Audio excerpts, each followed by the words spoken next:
Hello students, मैं सुधा स्वागत करती हूँ आप सबका आपके अपने चैनल तैयारी ऑनलाइन में। आज हम डिस्कस करने जा रहे हैं वर्कशीट नंबर 61। वर्कशीट नंबर 61 सामाजिक विज्ञान का वर्कशीट है। सामाजिक विज्ञान में आज हम राजनीतिक विज्ञान से जुड़े कुछ प्रश्नों का पुनरावृत्ति करेंगे। ये वर्कशीट है क्लास 10th का। वर्कशीट को स्टार्ट करने से पहले आप यहाँ अपना नाम अवश्य लिखें और यहाँ आप अपने कक्षा अध्यापक का नाम लिखें। ये वर्कशीट है 3 दिसंबर 2020 का। तो देखिए बच्चों, पुनरावृत्ति का टॉपिक है सत्ता में साझेदारी। यहाँ कुछ प्रश्न दिए हुए हैं, हमें उन प्रश्नों को सॉल्व करना है।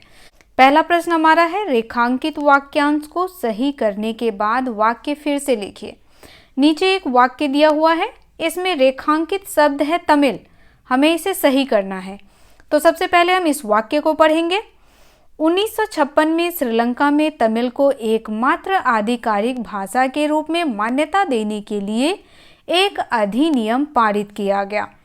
तो बच्चों, यहाँ 1956 में श्रीलंका में सिंहली को, ना कि तमिल, तो तमिल की जगह पे क्या होगा? तमिल की जगह पे होगा सिंहली। देखिए, मैं इसका आंसर यहाँ लिख देती हूँ। यहाँ आपको लिखना है सिंहली। सिंहली को एकमात्र आधिकारिक भाषा के रूप में मान्यता देने के लिए एक अधिनियम पारित किया गया। दूसरा प्रश्न हमारा है, श्रीलंका में तमिल को अलग थलग महसूस हुआ क्योंकि। यहाँ 4 ऑप्शन दिया हुआ है बच्चों, चारों ऑप्शन को पढ़ेंगे, उसके बाद हम इसका उत्तर जानेंगे। पहला ऑप्शन हमारा है, सिंहली को एकमात्र आधिकारिक भाषा के रूप में मान्यता देने के लिए एक अधिनियम पारित किया गया था। दूसरा, सरकार ने विश्वविद्यालयों और सरकारी नौकरियों के लिए सिंहली आवेदकों को प्राथमिकता देने की नीति अपनाई। और तीसरा है, एक नए संविधान में यह निर्धारित किया गया कि राज्य बौद्ध धर्म की रक्षा और उसे बढ़ावा देगा। तो बच्चों, श्रीलंका में तमिल को अलग थलग महसूस हुआ क्योंकि सबसे पहले है कि सिंहली जो है वह एकमात्र आधिकारिक भाषा के रूप में इसको मान्यता मिली। दूसरा, सरकार ने विश्वविद्यालय और सरकारी नौकरियों के लिए सिंहली आवेदकों को प्राथमिकता दी। और तीसरा, एक नए संविधान में यह निर्धारित किया गया कि राज्य बौद्ध धर्म की रक्षा को बढ़ावा देगा। तो ये तीनों था जिस वजह से तमिल को अलग थलग महसूस हुआ। तो इसका उत्तर हो जाएगा ऑप्शन नंबर डी, सभी, उपरोक्त सभी। प्रश्न संख्या 3 हमारा है, रिक्त स्थान भरिए।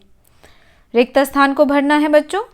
प्रश्न है हमारा, एक देश के भीतर विरोधी समूहों के बीच एक हिंसक संघर्ष जो इतना तीव्र हो जाता है कि यह एक युद्ध की तरह प्रतीत होता है, डैश कहा जाता है। अगर एक देश के भीतर विरोधी समूहों के बीच अगर युद्ध की तरह प्रतीत होता है तो इसे क्या कहा जाता है? इसे कहा जाता है गृह युद्ध। तो यहाँ हम फिल करेंगे गृह युद्ध, क्योंकि यह युद्ध एक देश के अंदर ही हो रहा है, इसीलिए इसे कहा जाता है गृह युद्ध। चौथा प्रश्न हमारा है, नीचे कथन ए और कथन आर दिए गए हैं। इन कथनों को पढ़कर नीचे दिए गए विकल्पों में से सही उत्तर चुनकर लिखिए। तो यहाँ देखिए, कथन ए में कहा गया है, सिंहलियों और तमिलों के बीच अविश्वास व्यापक संघर्षों में बदल गया। और कथन आर है, कारण एक नए संविधान में यह निर्धारित किया गया कि राज्य श्रीलंका में बौद्ध धर्म की रक्षा और बढ़ावा देगा। तो यहाँ हमारा उत्तर हो जाएगा ऑप्शन नंबर ए। कथन ए और कारण कथन आर दोनों सही है और कारण कथन की सही व्याख्या कर रहा है। तो क्वेश्चन नंबर 4 का उत्तर हो जाएगा option number A. Option number A इसका करेक्ट आंसर है। क्वेश्चन नंबर 5 है हमारा, कार्टून को अपने शब्दों में समझाएं। अब यहाँ देखिए, एक कार्टून दिया हुआ है और कार्टून को देखना है और इसे हमें अपने शब्दों में समझाना है। पहले तो यहाँ देखिए सत्ता की बागडोर, उसके बाद व्लादिमीर, सत्ता की बागडोर केवल हमारे हाथ में है। तो चलिए इसे हम अपने शब्दों में लिखते हैं। तो इसका उत्तर यहाँ लिखते हैं हम बच्चों। यहाँ देखिए, इस कार्टून में यह दर्शाया गया है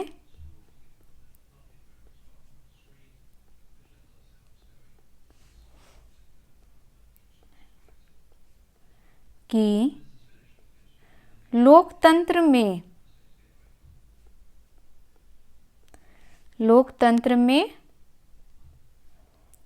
सत्ता की साझेदारी नहीं है। किसकी साझेदारी नहीं है? तो सत्ता की साझेदारी नहीं है, तो वहां लोकतंत्र नहीं होगा। जब तक सत्ता की साझेदारी नहीं होगी बच्चों, तब तक वहां क्या नहीं होगा? लोकतंत्र नहीं होगा। तो ये हो गया हमारा प्रश्न संख्या 5 का उत्तर। आप इसे नोट कर सकते हैं। चलिए अगला प्रश्न देखते हैं। अगला प्रश्न हमारा है 1970 और 1993 के बीच बेल्जियम के संविधान में कितने संशोधन किए गए? तो बच्चों कितने संशोधन किए गए?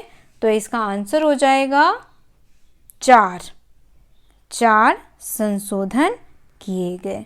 इस तरीके से आपको इसका आंसर लिखना है। अगला प्रश्न हमारा है सिंहली समुदाय के प्रभुत्व को बनाए रखने के लिए श्रीलंका में किस प्रकार की सरकार को अपनाया गया?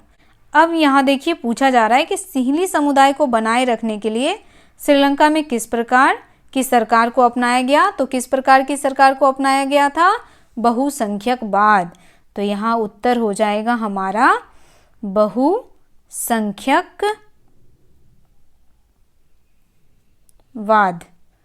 बहुसंख्यकवाद को अपनाया गया था। अगला प्रश्न हमारा है बेल्जियम में कौन सी 2 मुख्य भाषाएं बोली जाती हैं? तो बच्चों बेल्जियम में बोला जाता है फ्रेंच और डच भाषा। तो यहाँ इसका आंसर हम यहीं लिख देते हैं, फ्रेंच तथा डच भाषा। ये दोनों भाषाएं जो हैं वह बेल्जियम में बोली जाती हैं। अगला प्रश्न हमारा है श्रीलंका की जनसंख्या में सबसे बड़ा हिस्सा किस प्रमुख सामाजिक समूह का है? तो किस प्रमुख सामाजिक समूह का है? अभी तक हम पढ़ते आ रहे हैं, यह सिंहली भाषा तथा बौद्ध धर्म के लोगों का है। तो चलिए इसका उत्तर हम लिख लेते हैं। किसका है ये?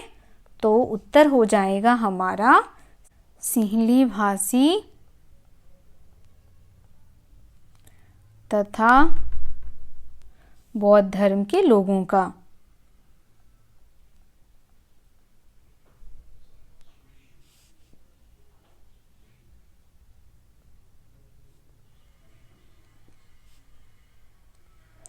तो ये हो गया बच्चों प्रश्न संख्या 9 का उत्तर। अगला प्रश्न हमारा है उन 2 देशों के नाम बताइए जिनकी सीमाएं बेल्जियम के साथ मिलती है। तो वो 2 देश कौन से होंगे? तो इसका उत्तर हम इसके नीचे ही लिख देते हैं। देखिए इसका उत्तर हो जाएगा जर्मनी तथा फ्रांस। जर्मनी तथा फ्रांस की सीमाएं जो हैं वह किससे मिलती हैं? वह मिलती हैं बेल्जियम से। तो ये हो गया प्रश्न संख्या 10 का उत्तर।